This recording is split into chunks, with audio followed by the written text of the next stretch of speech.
Okay.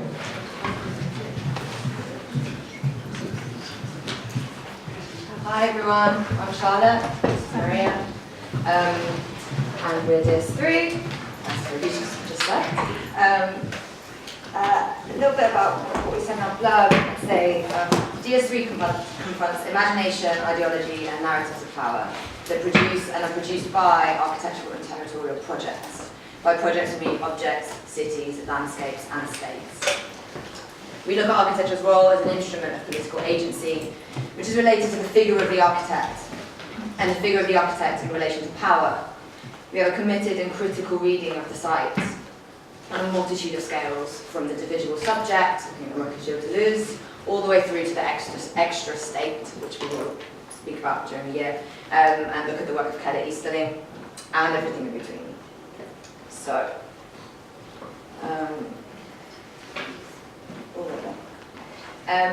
we've shown these, well, I guess you know we're going to Georgia, but we'll get on that in a minute. We showed these four different representations of the same kind of building, is sort of what we're talking about. I guess we think a lot about not only the material and immaterial aspects of the politics of the situations we're in, but also how they transfer into the disciplinary, not just in what's built, but also what's imagined by the architect and their relationship to the condition in which they operate.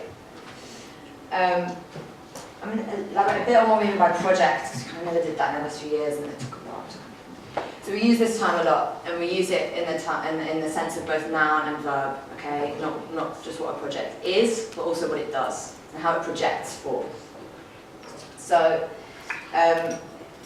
since the kind of 15th century, there's been this development of architecture as a kind of body of knowledge, so not just what building is built, but with, from kind of Alberti and Vignola, there's been this development of how architectural discipline is a knowledge, and it's a way of seeing, it's a way of projecting something forward. And it's been a kind of way of collectively envisioning a future. It's not just what's built, but the idea of like seeing what's possible. And that might not necessarily be through what's built, but it might be a disciplinary discussion, it might be a drawing, it might be certain things that kind of put forward a spatial scenario that could challenge, interrupt, or project forward a new way of living, really.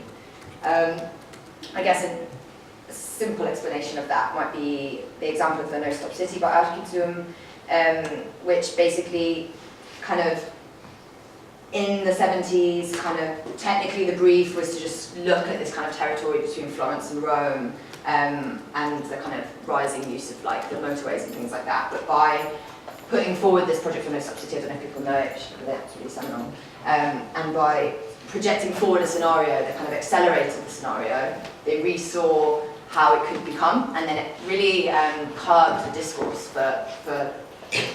and how architecture would begin to see that in the future. So, also in the terms of the project as verb, we see that it has a political intentionality, and this is where the architect is able to curb something going forward. It establishes a precondition or a position for engagement with the city and territory, and its complex nature and its architecture. Okay? So a project takes a position and projects itself onto the city. This is not always to resolve, it's not always to kind of find a solution, because that might not be possible within the realms of just architecture.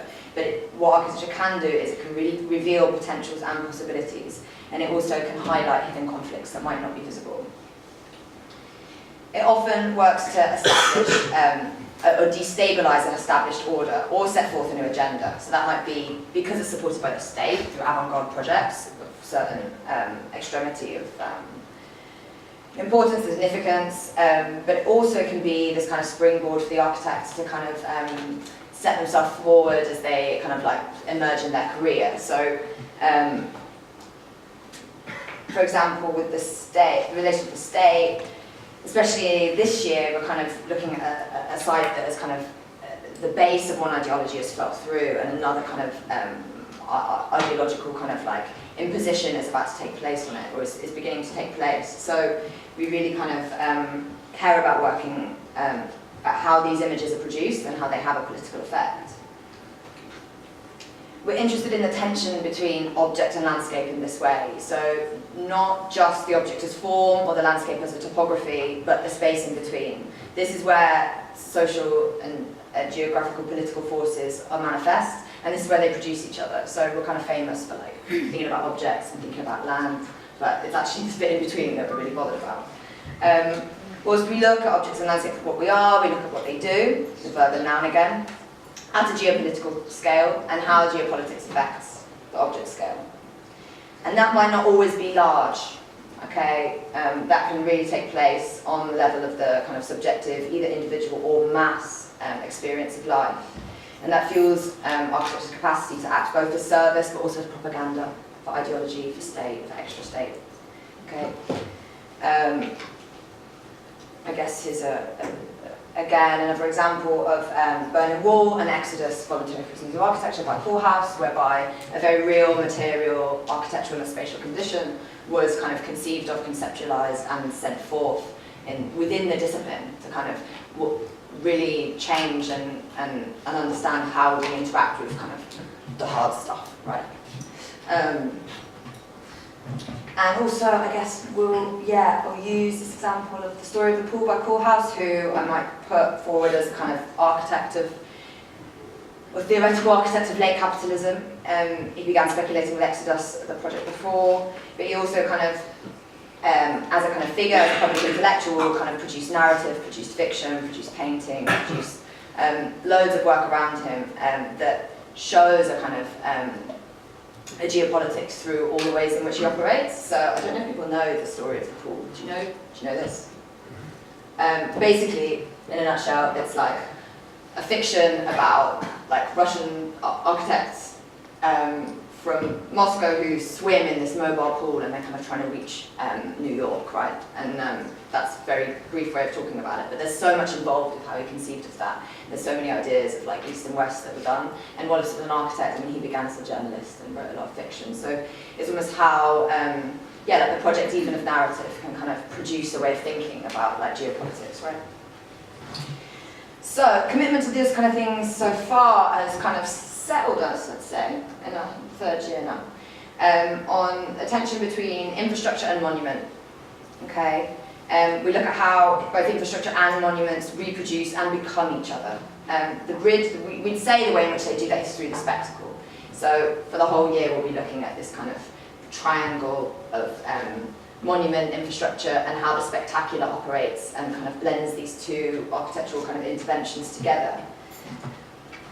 We would say that both the monument and the spectacle act as anchors through which we can see the flow of bodies, goods, capital, and images, thus ideology, thus politics, in a globalized and post-crisis context. So, whilst we talk a lot about politics, we don't go to kind of a site of struggle, and I'm often kind of asked about that. Instead, we kind of go to kind of more smoother spaces of capitalism, really, spaces that have a politics that's actually working quite well, and we try and uncover the glitches or kind of counter or confront the kind of smooth spaces of late capitalism today. So this is an example, quickly, which is a place I'm studying for a kind of series of a walking film series thing on the city and late capitalism with a guy called Louis Moreno from Forensic Architecture in Goldsmiths. And we're looking at how, you know about this, right, where the Tay can view the Richard Rogers buildings, and it's all funny because the rich people get viewed. Well, this is just one of the kind of examples of how actually we didn't make the glitch, sure, but this kind of like hyper-magnification of capital forces has actually produced a glitch in it, right? Where like the domestic space is super transparent somehow, and the municipal space is this monolith, and then the monolithic kind of like municipal space can like look over the domestic space, and it's all just got a bit of a mess. So that can happen in kind of a very kind of like highly controlled space. Then we look at these kind of ways in which a site that might be emerging into late capitalism, might be emerging into hyper-neoliberalisation, and where those glitches might occur as well. So first year we went to Rotterdam. Mad place. Kind of, we looked at it as a post-war tabula rasa condition, kind of completely flattened. and how the kind of attempt to rebuild that city was almost without ideology, and without ideology more or less mean a neoliberal agenda in today's context. So we looked at that and we tried to produce kind of like antagonisms for this kind of perfectly functioning but like really weird and really socially placid kind of environment. And then we went to Venice, which instead of being kind of like non-ideological or non-imagined, has been kind of over-imagined, and now it's kind of suffering over the kind of myth of itself, right? So it's made way for tourism, etc., and all the kind of implications that sit with that. This year, we're going to Georgia. I'm really excited about that. Claimed as in this book, we're going to be looking at highly as Italy gone Marxist, which might be the most seductive thing I could possibly ever hear to like make you want to go somewhere. We'd say that it's famous as kind of a fetishized the kind of post-Soviet whatever, and we did put the fetish objects on the first slide. It's been the kind of victim or receiver of layers and layers of imperialism, right? So, given its geopolitical location in the Caucasus Mountains, you know the Caucasus Mountains, it's what defines us as Caucasian, white Caucasian from the east. They're like the last frontier. It's actually a valley, it's a mountain range, and Georgia's been constantly kind of wanted, basically, by different empires, including obviously the most recent of the kind of Soviet Empire in the past. It's also about to enter, it's also about to kind of, it's trying to kind of enter the global market, right? So with the kind of collapse of the base of the Soviet Empire, it's now trying to work out how to enter and how to be, you know, geopolitically important. It kind of really wants to be part of the EU, but you've still got its Soviet nostalgia, like problematically, because, you know, the trains run on time, etc., etc. And the only way in which you can conceive of doing so is through hyper-neoliberalization. So that's kind of the context that we're looking at, from a kind of achieved neoliberal thing in Rotterdam to kind of